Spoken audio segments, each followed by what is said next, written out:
We're so grateful to be here. It's good to be out of D.C. and to be in the free state of Florida, as was noted. I'm a little under the weather as well. I think we all are. It was a long inaugural week. And then right after that, Feel My Pain, we had Louisiana's annual Washington Mardi Gras celebration right on the heels. So 4 more days of that. My poor wife was drugged to, I think, 9 balls in a week. And we're still recovering. But we're glad to be here and really, really grateful that the new golden age of America has begun. It is an exciting time in the country. You've all felt it. Those of you who came from Washington, you know that something has changed. The atmosphere has changed in Washington, and we're feeling that around the country. I came down to Florida a day early and was meeting with friends of the party and donors and folks in South Florida, and they feel it here, as Mario said, just as we do all around the country. Something has changed because there's a new sheriff in town.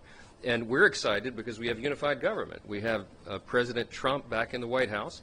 The meetings began, the work began the day after inauguration. I was summoned there early in the morning on Tuesday and met Vice President J.D. Vance there and Leader John Thune in the Senate, my counterpart, and we went to work immediately, went to the Oval Office and sat with the President for hours, brought in our leadership teams who worked so hard to achieve this moment that we have now, unifying government to fix the country. And all that work has begun in earnest. We did leave it all on the field. This leadership team and all the House Republicans worked so hard to ensure that we kept our majority in the House. We believed that we would get the majority in the Senate, and we did. And we believed we would return President Trump back to the White House, and it happened. But we did, we all traveled endlessly, worked endlessly. I personally did over 350 campaign events in 250 cities in 40 states and logged enough miles to circle the globe 5.5 times. I keep saying that because I can't believe it myself, but that's what was necessary.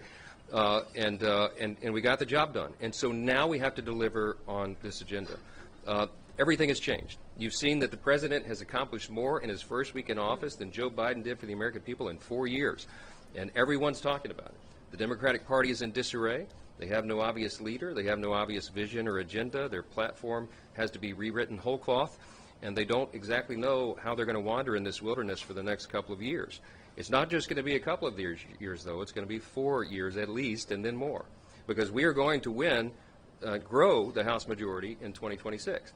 Historically, when the President takes the Oval Office, then his party then loses, on average, a number of seats in the House in that first midterm. That won't happen this time around because there's been a sea change. And we're going to deliver on this agenda, and that begins now. And so we're here for 3 days here at Doral International, President Trump's beautiful club here. Hope you all enjoy the time. We're going to be working the whole time. We won't get to enjoy much of it, but that's by design. We'll be in these long sessions with the House Republicans working through the agenda.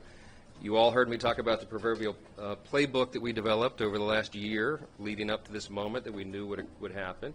And now we're working out the final sequence of the plays. And so some big decisions will be made here in the next few days, and we'll align with the Senate and our colleagues there, and we will move forward on that agenda.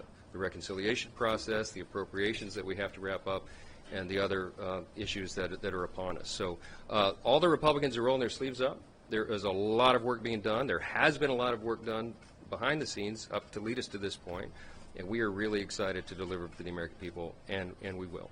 Lots happening. The most recently, I'm sure there'll be a question or two about Colombia, the last events of the last 24, 36 hours. I think that was a signal.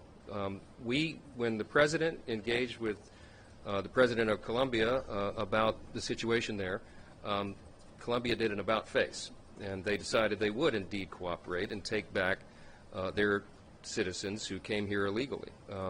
Violent criminals from other nations will be the first to be deported, and countries must participate.